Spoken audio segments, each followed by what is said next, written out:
আসসালামু আলাইকুম সম্মানিত ভিউয়ার্স, আজকে নতুন একটা ভিডিও লই আইছি আপনারা সামনে।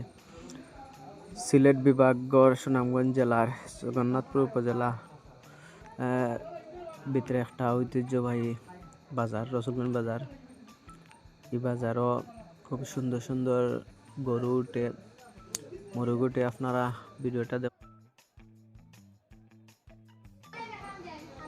দেখলেও বুঝতে পারবা, অনেক সুন্দর গরু। এটা ইন্ডিয়ান গরু অকল, আর একবারে কম রেটেও বিক্রি হয়। সবচেয়ে বেশি গরু আমার ধারণা সিলেটের মাঝে সম্ভবত ও বাজারও বিক্রি হয়। সিটের যে কম আছে তারা আগে বেশি রাখতা, এখন কমাইয়া রাখেন।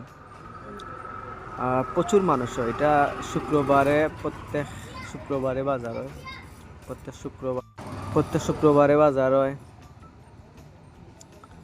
অধকা সরালি মুরগ, এটা অনেক ইন্ডিয়ান মুরগও এই বাজারে উঠে। খুব সুন্দর সুন্দর মুরগ, টার্কি, তিতর, জার্মানি শেফলা একটা নাম আছে। আমি আনছিলাম দুইটা মুরগ, খুব সুন্দর দুইটা মুরগ। বিভিন্ন জাতের মুরগ এখানে উঠে। রেটও একবারে কম, আইলে আপনারা দেখতে পারবা। অনেক কম মূল্য বিক্রি হয়। দেশি মুরগও উঠে, দেশি আঁশ আপনারা খাইবার লাগে। এটা খুব নির্দ্বিধায় খাইতে পারবা, বেজাল মুক্ত। অনেক লোকাল মুরগ উঠে, এখজনে লইয়া উঠেন। এটা মনে হয় টাইগার মুরগ, দেখতে খুব মুরগটা সুন্দর। ওজনেও অনেক বেশি ওজন হয়, যত খাওয়াইবা তত বাড়বো। এই মুরগের একটা বৈশিষ্ট্য আছে, যা খাওয়াইবা খালি বাড়তেও থাকবো। তো খরগোশের জোড়া খুব কিউট লাগছে আমার কাছে। আর কবুতর আছে, বিভিন্ন জাতের কবুতর। কেন অনেক দামি দামি কবুতর বিক্রি হয়। এটা হচ্ছে গিয়া রাজহাঁস, দেখতেও সুন্দর, খাইতেও মজা।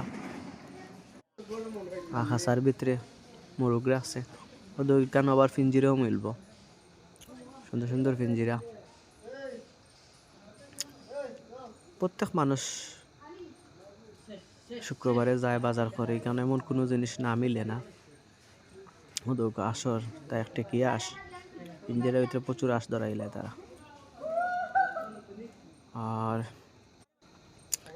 এখানে লোকাল মানুষও রোয়া আরম্ভ হয়ে গেলে তারা আঁশ ধরা পড়ে যায়। তো ও বেছে নেওয়া চৌকামও আছে।